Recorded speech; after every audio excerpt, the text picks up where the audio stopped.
You know, I got interested in magic through kind of a back door. When I was a boy of 8, I saw a movie about a Mississippi riverboat gambler, and I didn't want to be a magician. I wanted to be a professional card cheater. It was a great movie, and he had a Derringer hat and a frock coat and a brocade vest, and it looked so romantic, and I said, that's what I want to be, a professional card cheater.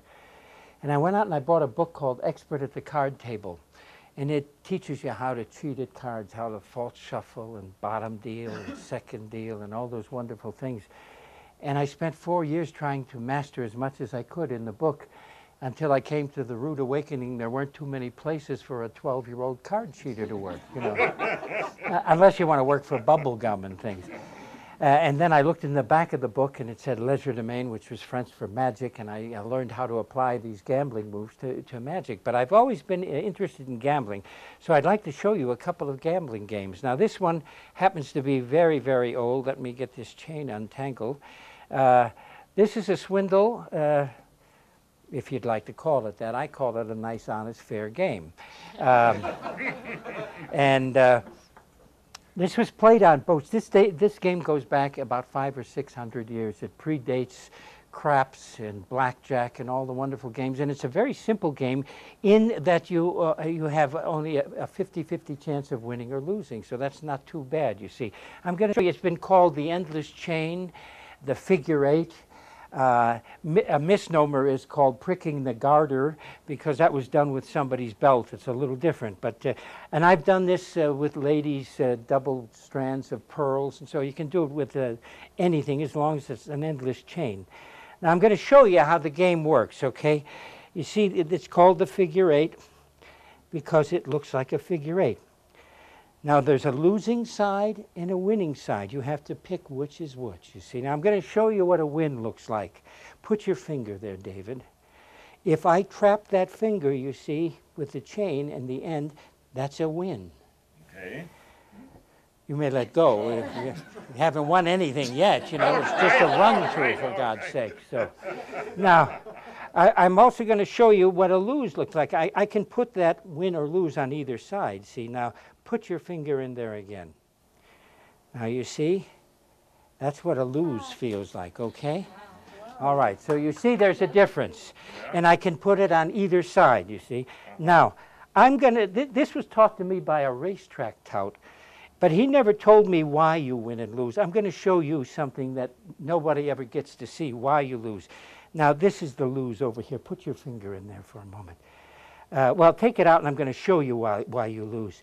You see, when you take that, you see that there's no loop there at all. There's the actual end. You see what I'm saying? Right. Now, so if you were to put your finger in there, and I were to pull, of course, you're going to lose. Now, who would like to play? Me. Good. What do you want to put up, David? I'll tell you what, I'm going to make it nice and easy for you. I'm going to give you a gambling game you can't even get up here in Lake Tahoe or Reno or Las Vegas. I'm going to put up the money for you. Okay, I'm going to give you 3 chances to win. Okay. Now, okay, you ready? Yeah. Here's the figure 8. Now, you have to guess which side the win is. Take a guess. Let's bet one of them. Yes, of course. I didn't think you were going to go on one shot with all 3. Let's get a little hefty. I'll put it right over here. Okay. This one. It looks very good. It's looking good. It's looking good. It's, let's. Thank you, David. Okay, let's try that again. Okay, David. Here, once again. Now. Got that right. David, I'm going to give you an opportunity. Put one finger in each one of those. Okay. Okay, put one here. Now, and one side is winner and one side is loser. Yeah. Now raise raise one of your fingers. Take one out of play altogether. Put it off to the side. Which one are you going to do? He's thinking about it. That's it. Wait a minute. David, the game goes a lot faster than this. You know. That one. That one. Okay, David. Oh, David, I'm sorry. Oh, all right. Thank you, David. I'll tell you what, I put that back down. David, Yes. this is your last opportunity. Yes. And I'm going to tell you something about the game, okay? You see, there are some people who think it doesn't really matter which one you put in, it's which one of the chains you pull. And they could be right. You never know. So I'll tell you what. We'll have someone else pull the chain after you decide which one to, which figure eight you're going to put the that one. Would you do the pulling? Which chain would you like her to pull? This one or this one? Pull this one. Okay. This one on the end. Slow. Oh, I think he's got it. Slow. Oh, David.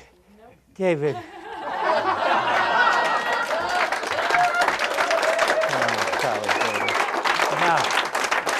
Now, just so you don't go home feeling bad, David, I'm going to show you something. This is the positive. You see, I'm going to come right around here like that, and I'm good. Now that's a definite winner because you know that's the end. You see, and I'm going to prove it to you. See, it can't be anything else but that. Okay? Right. Okay. We're going to do it again. All right? Now keep your eye on it. I'm just going to do exactly the same thing like so. Put your finger in there. Okay. All right, David, here we go. 1, 2, 3. David, maybe you ought to take up Mahjong. You know what I'm saying? Okay. Thank you.